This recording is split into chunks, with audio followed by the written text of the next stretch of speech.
السلام علیکم ناظرین، میں ہوں عدنان اڈاج۔ پروگرام قرآن سے روحانی علاج میں آج ہم قاری صاحب سے پوچھیں گے کہ اگر خواب کے اندر سانپ دیکھا جائے تو اس کی کیا تعبیر ہوگی۔ السلام علیکم قاری صاحب۔ وعلیکم السلام ورحمۃ اللہ۔ جی قاری صاحب، اس حوالے سے بتائیے گا۔ الحمدللہ وقفا والصلاۃ والسلام علی رسول اللہ، اما بعد۔ عدنان بھائی، سانپ دیکھنے کی مختلف تعبیریں ہو سکتی ہیں۔ عموماً ہمارے ہاں یہ پایا جاتا ہے کہ کوئی بندہ سانپ کو دیکھ لیتا ہے خواب میں تو وہ اس پر پہلے ہی سوچ کے بیٹھ جاتا ہے کہ بھئی برا خواب ہے۔ حالانکہ کبھی کبھی سانپ کو خواب میں دیکھنا اچھا بھی ہوتا ہے۔ آپ میری اس بات سے حیران ہوں گے کہ اچھا کیسے ہوتا ہے۔ اصل میں ہوتا یہ ہے کہ جب ہم سانپ کو خواب میں دیکھتے ہیں تو اس کی مختلف کیٹیگریز ہوتی ہیں، مختلف کنڈیشنز ہوتی ہیں، کس طرح دیکھا ہے، کس کلر کا دیکھا ہے، کیسا تھا، اس نے نقصان پہنچایا نہیں پہنچایا، گھر میں دیکھا ہے باہر دیکھا ہے، تو ساری چیزوں کو ہم نے دیکھنا ہوتا ہے کہ بندہ کون ہے آگے سے۔ بعض اوقات سانپ دیکھنا جادو کی علامت ہوتی ہے، بعض اوقات سانپ دیکھنا حسد کی علامت ہوتی ہے، بعض اوقات سانپ دیکھنا جو ہے ہم اس کو کہتے ہیں بھائی اپنی ٹیم میں دیکھ، کوئی بندہ تجھے نقصان پہنچانے کی کوشش کر رہا ہے۔ تو یہ خوابوں کی ایک الگ دنیا ہے۔ اب آتے ہیں کہ سانپ کس طرح دیکھا، مطلب مختلف جو کنڈیشنز ہیں ان کو میں چند ایک تو بیان کر دیتا ہوں تاکہ آپ کے سمجھ میں آ جائے۔ جی۔ ایک بندہ سانپ دیکھتا ہے دور سے، سانپ تھا جی گزر گیا، ٹھیک ہے، اس میں کوئی پریشانی والی بات نہیں ہوتی اس خواب میں، چونکہ اللہ تعالیٰ نے آپ کو دکھا دیا ہے کہ شر تھا وہ ختم ہو گیا ہے۔ اگر آپ کوئی ذکر کر رہے ہیں، کوئی عمل کر رہے ہیں، پڑھائی کر رہے ہیں، اس کو جاری رکھیں، بس سمپل سی بات ہے، اس کو اپنے اوپر سوار کرنے کی ضرورت نہیں۔ ہاں، سانپ ہے وہ آپ کو نقصان پہنچانے کے لیے پیچھے بھاگ رہا ہے، حملہ کرنے کی کوشش کر رہا ہے، بھاگ رہے ہیں آپ، پیچھے بھاگ رہا ہے، یہ تھوڑا سا ہو سکتا ہے کہ آپ کے لیے اچھا نہیں ہے۔ یہ شیطانی اثر یعنی جناتی اثر کی طرف بھی اشارہ ہو سکتا ہے، جادو کے اثرات کی طرف بھی اشارہ ہو سکتا ہے۔ ہر بار ایسے نہیں ہوتا، اکثر اوقات ایسے ہی ہوتا ہے۔ اس کا حل بھی انشاءاللہ میں بتاتا ہوں آگے چل کے۔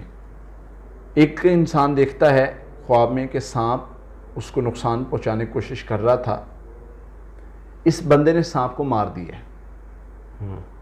سانپ اس کو نقصان پہنچانے کی کوشش کر رہا تھا، اس نے سانپ کو مار دیا۔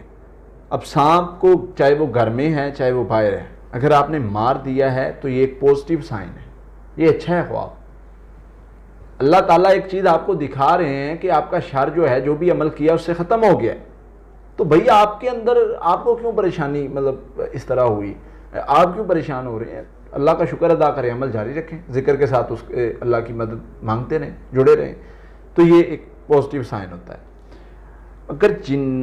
اگر دیکھیں خواب دیکھتے ہیں کہ اس نے ڈس لیا ہے یا بائٹ کر لی ہے، آپ کے مطلب کاٹ لیا ہے، ڈس لیا ہے کچھ اس طرح سے، تو یہ خواب اچھا نہیں ہوتا۔ اس میں عموماً سحر امراض جن کو ہوتا ہے ان کو اس طرح کا خواب آتا ہے۔ اچھا۔ اور عموماً ایسے ہوتا ہے کہ جہاں پر سانپ نے خواب میں ڈسا ہے اس کو حقیقت میں جب اٹھتا ہے فوری تو اس کو اس وقت 1-2 منٹ 5 منٹ کے لیے پین فیل ہو رہی ہوتی ہے۔ میرے ایک دوست ہیں لاہور میں رہتے ہیں، تو ان کو یہ مسئلہ بنا، وہ ادھر قریبی گاؤں ہے ان کو، وہاں پر آئے ہوئے تھے، تو رات کو انہوں نے اٹھ کے چلانا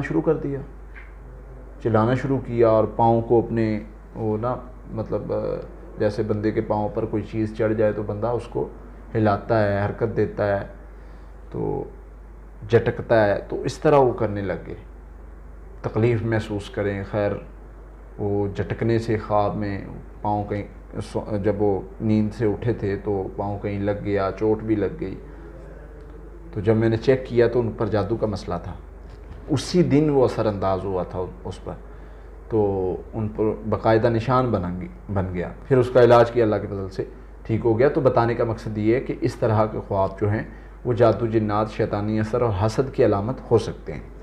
اب اوورآل اس طرح کے خواب ہم دیکھتے ہیں تو ہم نے علاج کیسے کرنا ہے، حل کیا ہے؟ نمبر 1، خواب کا اساتذائل کریں، اعوذ باللہ من شر الشیطان و شرہا، پڑھ کے لیفٹ سائڈ پر پھونک دیں، یہ خواب کا اساتذائل ہو جائے گا۔ 3 بار پڑھیں، پھونک دیں۔ پھونکنا ایسے ہے کہ نمی والا پھونکو، یعنی ہلکا سا لعاب والا، وہ زیادہ بہتر ہے۔ دوسرے نمبر پہ پڑھائی کریں، وہ پڑھائی جس سے اللہ تعالیٰ شر کو ختم کر دیں۔ سورہ فاتحہ ہے، آیت الکرسی ہے، سورۃ البقرہ کی آخری 2 آیات ہیں، آخری 3 کل ہیں، پھر اسی طرح دعائیں ہیں. ایک دعا ہے اللہم انا نجعلک فی نحورہم ونعوذ بک من شرورہم. یہ دعا ہے. یہ دعا کو 300 بار پڑھ لیں, باقی ساری پڑھائی 7 بار پڑھ لیں. یہ صبح شام شروع کر دیں. اللہ کی رحمت سے کوئی کسی قسم کا بھی جادو ہوگا وہ ختم ہو جائے گا. میں نے عدنان بھائی اس سے بہتر وظیفہ نہیں دیکھا. تو یہ جادو جنات کے علاج کے لیے اور حسد اور شر ہر قسم کے اس طرح کے معاملات سے بچنے کے لیے یہ پڑھے. انشاءاللہ اللہ کی رحمت سے اللہ تعالیٰ کوئی بھی شر ہوگا اس سے محفوظ کر لیں گے, اس شر کو ختم کر دیں گے. بہت شکریہ سر. جی ناظرین, اگلے پروگرام میں پھر حاضر ہوں گے, تب تک کے لیے اللہ حافظ. قاتلوهم يعذبهم الله بأيديكم